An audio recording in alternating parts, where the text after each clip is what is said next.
This is my review of the Harley Benton R-458bk fan fret guitar.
The specs on this instrument are as follows.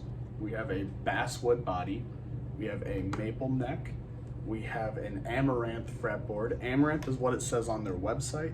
I've had this guitar for multiple years. When I got it, it said Purple Heart. That said, it is a very dark Purple Heart.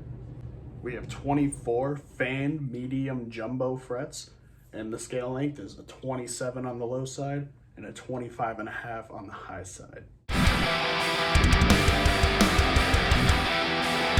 Non-locking Harley Benton brand tuners, nickel frets, what they call a new bone nut. I imagine it is just a synthetic plastic meant to replicate bone. We have two Harley Benton brand humbuckers and a monorail style bridge, individual saddles to help with the fan fret, volume, tone, and a three-way switch. Starting with the tuners are honestly awful. They do not hold a tune well. They're only there so that way they somewhat function, and so it's a complete guitar when you get it. I highly recommend changing for some form of locking tuners. It is not very well thought out. They are just rough, they're hard to use, they do not hold a tuning well at all. When I'm tuning this thing, I'll be twisting it. I'll twist it like a whole half a turn and the string won't move. And then all of a sudden the string will just jump up to the pitch that it was supposed to have been tuned at. It's the weirdest thing. Never seen it on any other tuners, even other non-locking cheap tuners. Please change the tuners if you buy this guitar. The nut is also kind of on that sketchy cheap side. I would recommend definitely changing the nut out. Since it's fan fret, it may be a little harder to do to find a proper nut that'll fit it, but when the guitar came to me, the nut was in place. I could say that much. And now talking about the fretwork leaves a lot to be desired. They're not awful. I have definitely experienced far, far worse. But right now where I'm at, it's very cold. It's in between going from cold to warm. So these frets are just not having a good time of it. Kind of sharp. They won't cut you up, but you will notice them as you move up and down the neck. I don't have any dead spots, no flat spots on any frets. They haven't like dented or started to sprout out of the guitar, but they're not the cleanest fret ends.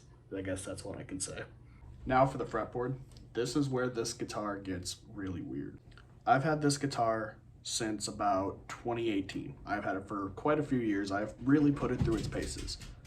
Back when I bought it off of Thoman's website. Thoman is the maker, the distributor of Harley Benton guitars. Now they have their own website, and the spec list for this guitar has changed. When I bought it, it said that it had a Purple Heart fretboard. But now on Harley Benton's website, they're saying that they're using Amaranth for the fretboard. So beware that that has changed. But with that said, if they ever did use Purple Heart on the earlier versions of these, They're clearly not anymore, and I'm not sure if this qualifies as Purple Heart if the whole fretboard looks like it's ebony. There's little tiny spots where it's like lighter colored, specifically around the nut and a little around that 12th fret, but it's really pretty dark, and I've cleaned it multiple times and it's still dark. That said, it was also extremely, extremely dry when I got it. These guitars are not made in America. They're definitely not. For a $150 H string, they are not made in America. So when I received it about a month after I ordered it, it really, really needed to acclimate, especially here in Wisconsin where it gets really cold. That brings me to the body of the guitar. I have no real issues with the body. There's no real dings, there's nothing wrong with it. It's a Super Strat. It's exactly what you would expect from a Super Strat. It's very comfortable.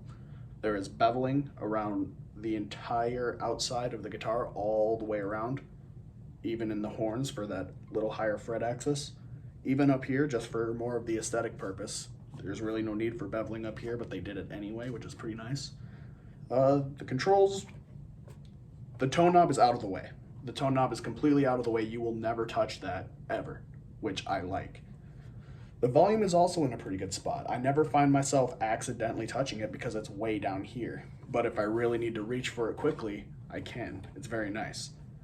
Now the selector switch is kind of in the worst possible spot because it's right in between there and you kind of have to make a real big movement if you want to switch it, but it works.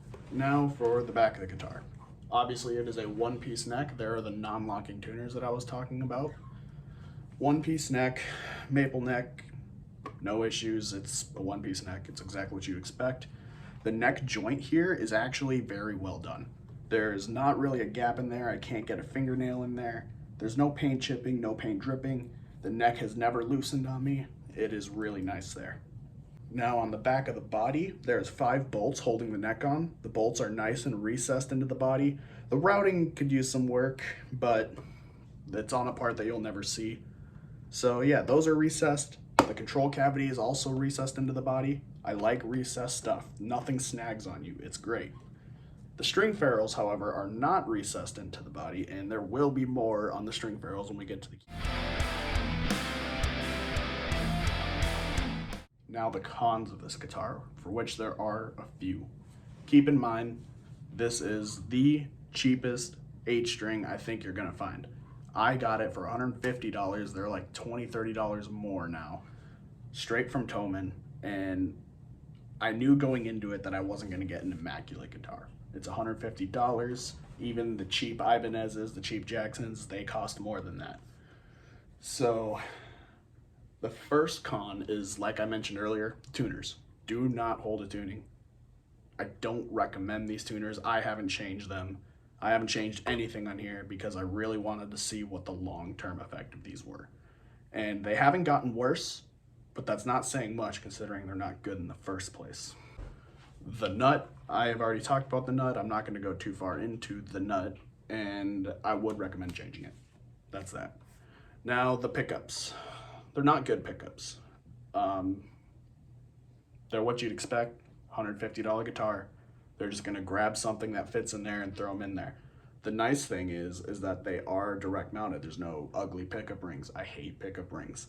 They're soap bar style. So even if you were to change them out for some EMGs on the easy end, some Fishman Fluences on the high end, you probably aren't gonna have any issues and it would be a serious upgrade. That being said, the pickups aren't unusable.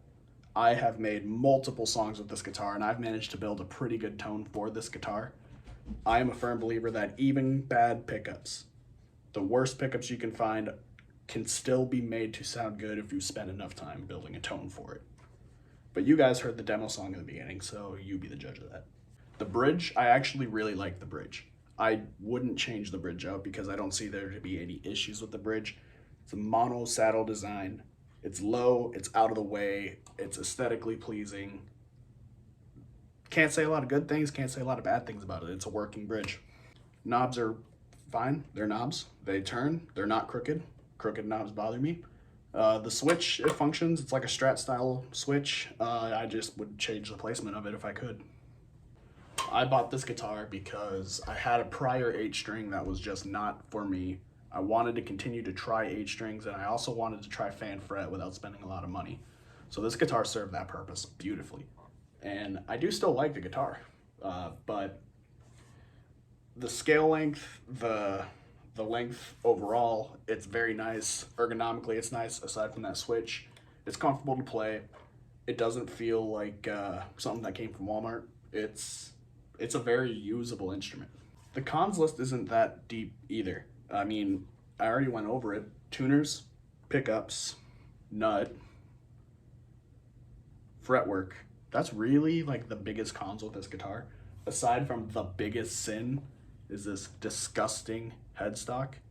It's like they just saw the Dean Vendetta H string and were like, let's do that, but make it look worse.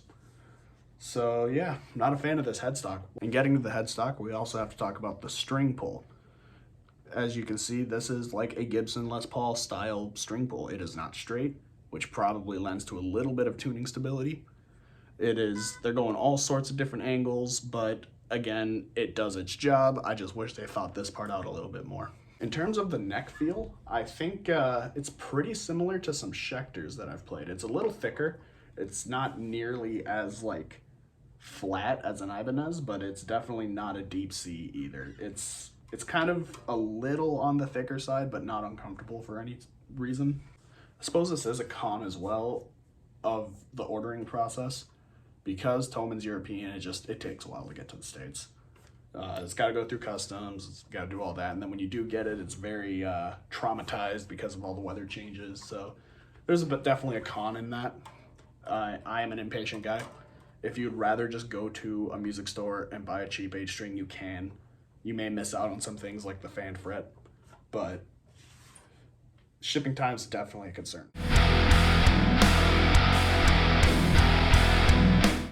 And now we're going to talk about the QC of this guitar, the quality control. How was the quality control when I received it? Well, one, there was a big red flag for me. I decided to do nothing about it because, again, it was a $150 guitar. I already waited a month for it to get here. I wasn't about to throw a fit over it. But the first big one is this headstock ding. This headstock ding was on the guitar when I got it. I don't know if it was an issue with Thomann, if it was an issue with UPS, FedEx, whoever delivered it, but big old ding right there. The nut, again, I have to bring this up. The nut, when I just changed strings recently to do some more recording, it fell out.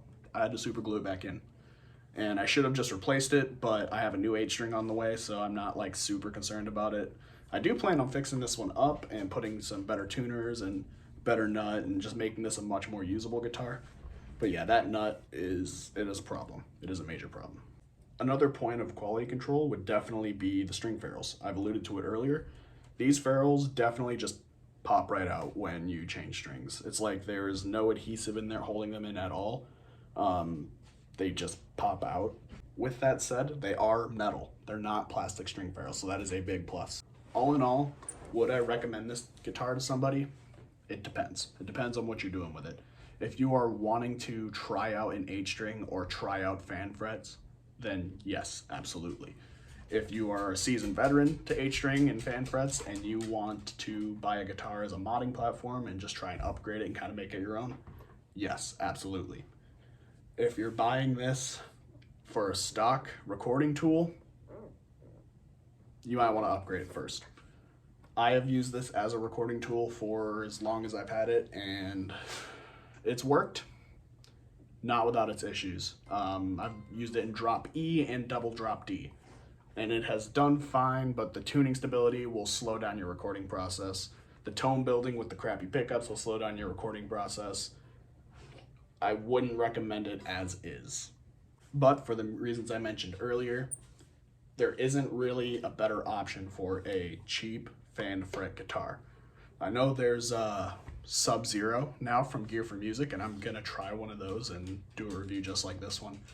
But really, if you want a fan fret H string and you can't even afford like an Agile, this is definitely the way to go.